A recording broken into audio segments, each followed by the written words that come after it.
Load shedding continues to have a huge impact on people's lives in South Africa. A private security company says crime is largely seasonal, irrespective of rolling blackouts, but admits load shedding will always add the risk of homes and businesses being targeted. Govan Whittles is tracking this angle for us. He joins us now in studio. So is there any evidence that we have more crime during load shedding? Well, the short answer is not at this point. We know that there's a lot of concern that because of these rolling blackouts, particularly the lack of street lights and security in public places, that there would be an increase in crime. But so far we've spoken to the police. They say that they don't track crime according to what happens when there is power and when there isn't. And so as far as they're concerned, there hasn't been any unpredictable or unexpected spikes in crime. The private security companies are saying that, as you mentioned, crime is seasonal, and despite the load shedding, there doesn't appear to be a significant increase in the number of reported incidents. But of course, this concern is mounting, and even though they're saying that there isn't an increase, they are encouraging people to be more vigilant. Yeah, so that's what security companies are saying. I heard on radio this morning that the Joburg mayor is saying that you're at higher risk, and the JMPD is supposed to help people. Not sure how.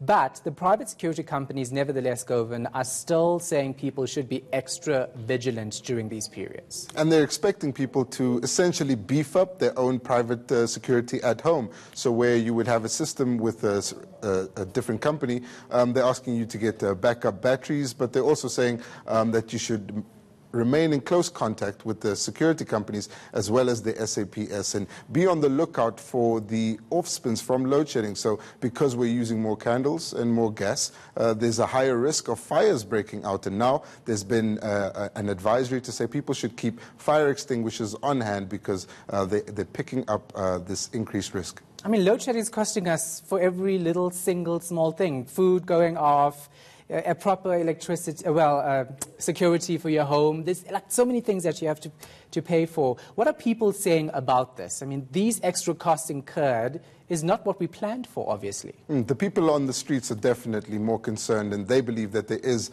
a greater risk, particularly when it comes to arriving home at night and finding that there's no electricity. We're finding that most of the people that we've spoken to say that they're kind of paranoid about getting out of the car, putting the electric gate on manual, and then having to open it because they feel they're exposing themselves during that period to some sort of crime. They're also quite concerned about the electric fences, being as that would be their primary source of defense at their homes, and saying that they're hoping that there'll be more regular patrols in their neighborhood, not only by the private security companies, but also by the likes of JMPD during this time of load shedding, at least until the power gets back on. Yeah, I don't think I want to say thanks to Eskom for the increased costs for us. Thanks so much, Govan Whittles, though.